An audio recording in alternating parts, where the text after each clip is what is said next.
it wasn't in good condition. Did get the news that he ended up passing, and he was Mimi's age. Hey y'all, so update real quick on Milan. She basically has been going to the bathroom fine. I haven't seen nothing crazy or anything like that, and her bowels have been normal so far. So everything with that is great. So I'm not even gonna stress about it. I'm gonna take her in, you know, get her seen by her pediatrician.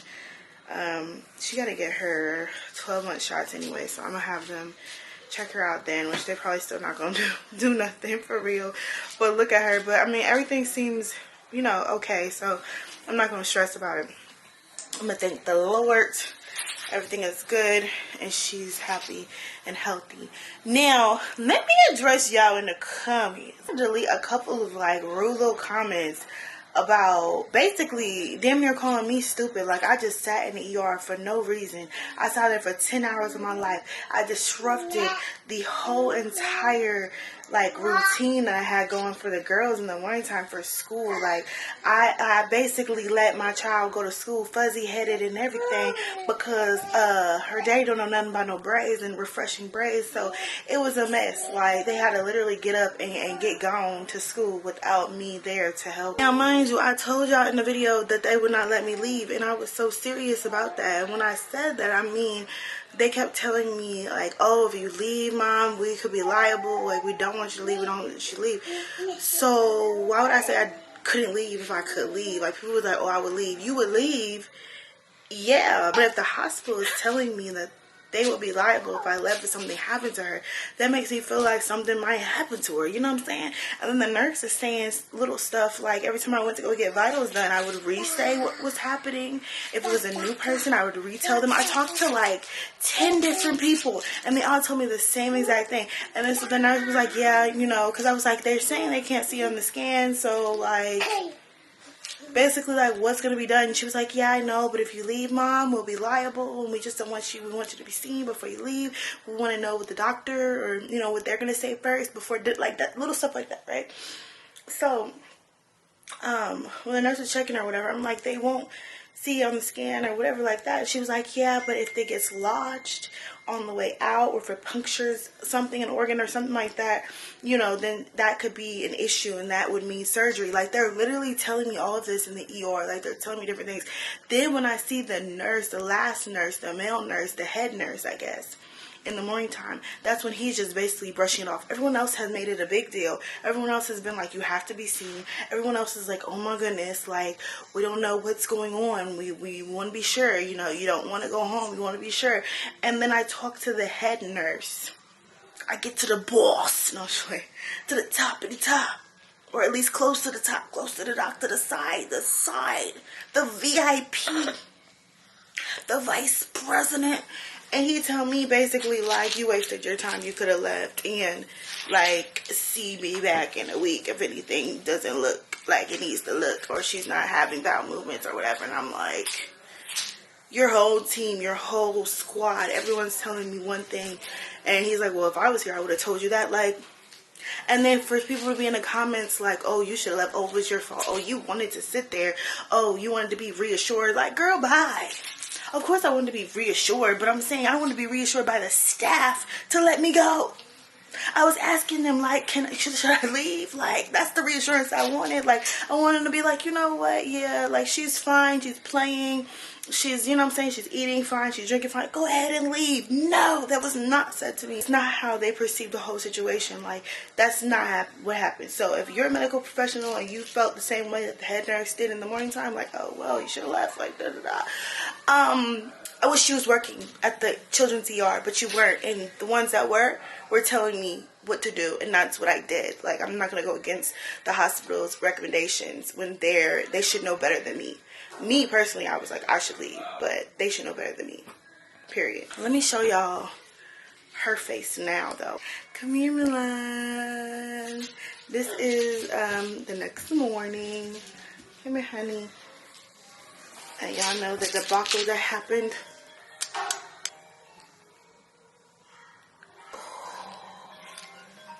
Her lip is a lot better. Someone's calling me. Anyways, y'all, moral of the story, don't mom bash, as well as y'all trying to tell me don't medical bash. Yeah, don't mom bash, because I'm gonna tell it like it is. I don't care who you are or what you got going on. If I'm in your establishment, I don't care if it's the government, I don't care. I'm gonna tell y'all exactly how my experience was and what I feel, and how, you know what I'm saying, things that maybe I think should be changed, or whatever I feel like advice I want to give. This is my experience. This is my life. I mean, she's been pretty chill, like, with the whole situation. After the blood, and I gave her some medicine, and I put ice on it. This and would definitely make Milan fall asleep. A lot. I'm trying to see if y'all can see. Like, it's a little swollen up underneath there, but she's doing a lot better. She just had a week. We've all had a week. Okay? We've had a long day. Why are you crying? And when I say day, I mean 72 hours. 72 hours? Isn't that 2 days? It's like 3 days. The last 3 days has been traumatic. It's been stressful. And when I say y'all, it looked like a murder scene. Like, it looked. That did not look like no It was blood everywhere. Blood was leaking out her mouth. I thought that she bit. Blood was leaking. That's why London started screaming and crying. And yeah, as soon as she seen it. You didn't see all the blood everywhere? Dramatic. It was blood leaking out her mouth. Did you see her pacifier? I saw her pacifier. The pacifier was filled with blood on it. What's her name? Mimi says that we were being dramatic, but it was blood everywhere. London, when she seen the blood, she fell out. She was crying. She was sad. Huh? I feel like the pencil stuff was crazy. What pencil stuff? Did you post that? Pencil stuff. Did I stab London with the pencil? No, I didn't. Back in the day, we're going to tell them now that you didn't offer up information. Keep it like how you had Back in the day, Mimi, I don't remember. How did you do that? I forgot. We were playing Squid Game. Yeah, London crazy. I forgot. Squid Game? Yeah. Crazy. She was the doll, or I was the doll, or someone was the doll. And then somebody snuck up on somebody, and then... Somebody? You stabbed her in the eye, or close to her eye. This is at the old house. I forgot what it was, but it was something crazy. Somehow she ended up almost stabbing London in her eye. She could have lost her eye. You could have hit her in her eye, and it would have been horrible. That was that situation. But that was at the other house. That was a long time ago. But yeah, sisters, yo. Now I'm gonna end up in the ER. Sisters, literally, like, this is what happens. Siblings, even. If y'all got boys and girls, I'm sure y'all deal with the same stuff. It's like they'll hurt each other. They'll cry with each other after they hurt each other. Because Mimi cried too when she hurt London with the pencil. And I saw the blood. I was like, oh. She was crying. She was sad. It's like they feel their pain after they do it. Like, it's a mess. But yeah, because it hurts that you hurt someone like that. Yeah, I mean, it is sad. I was like, sad for me too. I'd be crying. We all just be crying. It just be a mess. So yeah, I'm not crying. I'd be sad. And that made me cry even more. Cause I'm like, I can only imagine. It stresses me out just thinking of something happening to y'all, and I never want anything bad to happen to y'all, especially from one of y'all. Like, that's the worst kind. I want y'all to look out for each other and make sure that you're saving each other, not hurting each other. Yeah, but it was an accident. Mm-hmm. Anywho, that's it. That's all. I just wanted y'all to get a little update on her. She's doing awesome either way. Both debacles, both situations. My sisters are about to go to, what's it called? Beyoncé tonight. She's gonna roll over your feet. What? What? You're in the way. She brought more glitter. Not everywhere. Right, it just contained glitter. This is how we were trying to... This is the glitter that I spilled all over their house, though. I brought it back contained. As I poured it into the container, I was like, ooh, I better not spill this everywhere. Can't do that again. London's doing her makeup.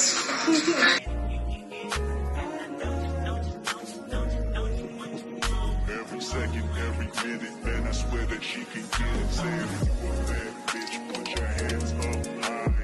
Hands up high. Hands up high. Tell them put the lights down right now. I'm not done. Oh, this is the other one.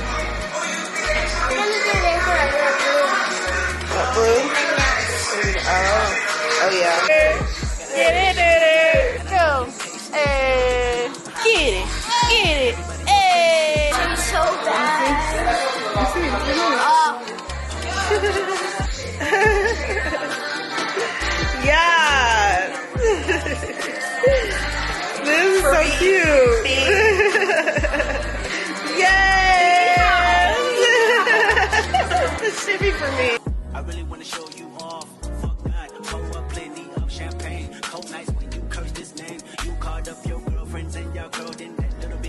Oh yeah. Hey, don't touch me. Baby. We're going to Beyoncé. We're going. Oh yeah, turn on cute. Now, still blinking. Oh yeah, that's really cute. Bye. Bye. Be safe. The mechanic told me that if white they had part. fixed those things, then there's no way that the cylinder would still be misfiring. So, at They this know point, it's been in the shop basically- since we got it. He's saying that if they fix those things, then it wouldn't be misfiring still for cylinder 2. So at this point, basically, they have been lying this whole time. That dude that he's been taking the car to hasn't been actually doing the work. So, or what's the either he's point? saying he did everything, and he's doing one thing at a time, and he's not doing the full, like what he's saying. Because he's talking about he changed all spark plugs and all coils. So do you think that they're getting money for it? They're getting paid for their work, but And they are not not doing what they're saying they're doing. If he did change a spark plug, he changed one spark plug and not the right spark plug. And that's what I believe is happening. And now they're trying to cop out with, oh, you put too many miles on the car, but that's not going to fly. So when I talk to him tomorrow about the car, I'm going to explain to him that they have lied to me, and which he lied to me to my face, talking about they just worked on the car, and they didn't even touch the car since they had the car for 2 weeks. So it's a lot, but I'll have to bring it down more. But at this point, we may need our fan base to be aware of what's going on, because they're trying to. I'm about to say that too. They're trying to destroy it. They're trying to basically Sweep it under the rug and sweep it under the rug and think that they're going to get away with selling you a basically limit, selling me a piece of crap. And at this point, and it's crazy one of our because biggest livelihoods is my business, and I can't do my business if I don't have my car. not even that. You said that they basically wouldn't have even probably been able to sell it to you if they would have done the like. So what they're doing is falsifying inspections. So when you buy a car, they give the state inspection on the car for it to be registered. They register it first, meaning they got a state inspection on it, meaning that if they did a state inspection, that means that the car was in good condition. They lied. It wasn't in good condition, and so they clearly couldn't have done a legitimate state inspection to make it certified for the state to register the car. I should have gave that car back, because I hadn't even signed the finance paperwork. They all and said that then too. what ended up happening is they fixed it and so-called fixed that problem. And I believe that at this point, they've been basically playing me this whole time, making it seem like they're fixing the problems on the car and not actually doing the work or not doing it properly. It's one or the other. So I don't know. But it's also illegal, so they need to get their shit together.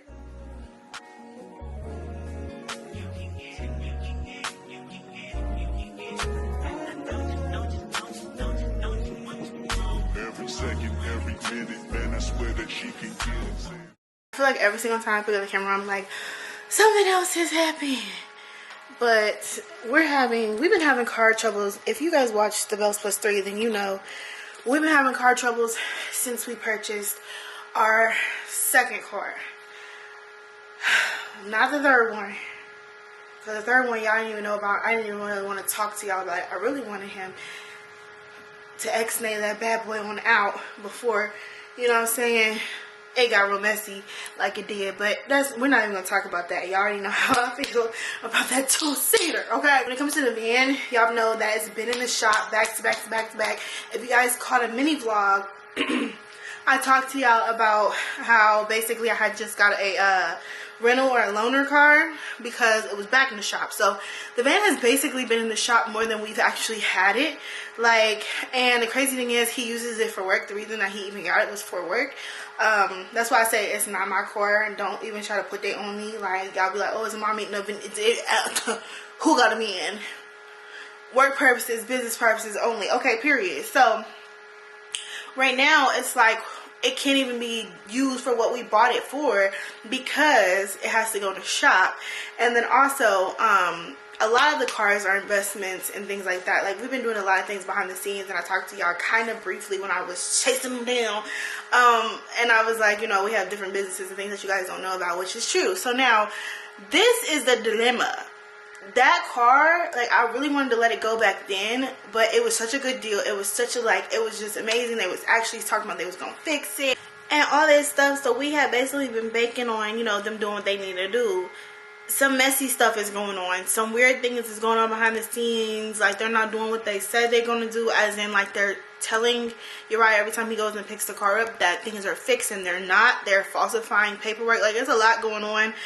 Not getting all the way into it unless they fuck with us, okay? And I'm so serious. Like, if it gets down to the nitty gritty, I'm gonna let y'all know everything. We're gonna lay it out. We probably do a whole live about everything. Right now, we're trying to get things done, so I don't want to give a name, but best believe, let me do what I need to do, okay? It's crazy. It's really crazy right now. So that's what I'm dealing with at the moment. I was out in the rain today, sweating. It was hot in Houston. I was out for like 3 hours because we had to go do some things for some clients. After that, I had to go pick up London, like, and then Uriah went to the grocery store. Like, it was just a lot. We was doing a lot today, and then I had to pull the groceries out of that damn two-seater. Who goes and gets groceries in a two-seater? Just never mind. We're not gonna do it. So I had to pull the groceries out of that because he had to run off to go make sure he met up with the client on time. And it's just been a lot of back and forth. So today, this is the vlog, okay? I know I feel like I haven't done too much. I feel like I've been in the house too much. I'm gonna start doing a lot more. I really wanted to do more actually this week, but then it just started raining. London has a fall break coming up, which is very strange. I've never seen that in school, but apparently a lot of schools do that. So they're having a fall break and she'll be partaking, okay? Mimi, of course, has her Zooms and things like that she has to do, but in between time, I think that we're going to be doing a lot more stuff that you guys will see very soon. Like, I want to take them to the zoo. I want to do a lot more interactive things. So that's what's going to be happening on this channel. Her birthday, Mimi's birthday's coming up. I keep saying that. Closer. Of course, girl, because when you wake up, every day is closer. But it's like, oh my God, a double-digit child. I can't. Like, I'm double-digit. I mean, I have a few decades above. Anyways, I'm double digit, and it's like, wait, like, it just really puts the icing on the cake that, like, my baby is getting older. Like, I'm so used to having little 1-digit babies. Like, this is just weird to me. So, anywho, also, I need a little mental break today. I was gonna get dressed. Clearly did not work. My sisters and my sister boyfriend, all of them, they ended up leaving today. My mom's also down here. Didn't end up seeing her, but she did go to Beyoncé, and so they're all back in San Antonio right now. But I did want to take a mental break because I didn't talk to y'all about it. I wasn't actually vlogging when this happened. Well, when we found out, we actually found out months and months later after it happened. But I don't know if you guys remember Uriah's brother's son, his only son, but we did get the news that he ended up passing, and he was Mimi's age. Here's a picture. Ooh, I didn't think I was gonna cry. I just wanted to inform you guys because it just kind of hit us all at once, like our whole entire family. We got the news, like I said, very late. We weren't able to be there for his funeral. He passed in March, and we found out, when did we find out? I think we found out in July. So yeah, like last month. So it's just been really heartbreaking. And like, I was going through my phone, and like, I saw some pictures. I was trying to find some pictures because today's my cousin's birthday, and I was gonna tell her happy birthday. And I just scrolled past through my Instagram, and I ended up seeing these pictures, and it just like brought me back because he had like literally just turned 10. I think his birthday is like February. He just turned 10 and he passed in March. And then Mimi is about to be 10. They were born the same year, like 8 months apart. And it just like touches me in a different kind of way because not only is he our nephew, which is I can't even imagine losing a child, but then not knowing you lost a child going to fight for that child, to get rights to that child, finding out about what happened, not being invited, not being able to mourn, not being able to have a relationship, you know, with your child. And then also for the family, he was just ripped away from us. And back then, like the last time y'all seen him was the last time we seen him. And so it just kind of hurt. Like I get really attached. Like Uriah's family, I don't know about other people, because some people feel like even their blood related family, like on their father's side, isn't the family to them. But for me personally, Uriah's family may not be my blood, but they are blood to me. Like I see them as blood. So it just really hurt. It really hurt us a lot. And like I said, I look at Mimi every day and I think about like her being 10 and him being 10, and you know, like it just really upsets me. But trying to get through that, and it just kind of hit me all at once. I think just thinking about Mimi's birthday and things like that. So today I'm just going to take a little mental break. I am still posting, obviously. I did just want to let y'all know what was going on with me and like where my headspace at. After today, we're going to come back tomorrow, you know, in like a better headspace and really get to this grind. I have a lot of things that I need to do. I have a lot of sponsorships that are waiting. I already told y'all I have like 5 different sponsorships that I need to do and edit. I have shit this wig on my head. I need to edit the video for that. So I think that's what I'm about to go do right now. But I love you guys, and yeah, let's just chit chat in the comment section. Okay, let's pray for each other. Let's stay positive in times where a lot of people, you know, go through things. It's coming up on the holidays. There's people go through holiday depression, seasonal depression, okay? And this is around the time where a lot of people do that. So let's stay in high spirits, okay? No matter what goes down, no matter what goes on. I also want to talk to y'all about something else that's bugging me, but I'm not going to do it in this video. So maybe we'll do it tomorrow. I don't know. That one's a little draining too. Maybe I'll slide that one out a little bit. Maybe we'll do that next week, because this is just too much for me. I love y'all, and I will talk to y'all in another video.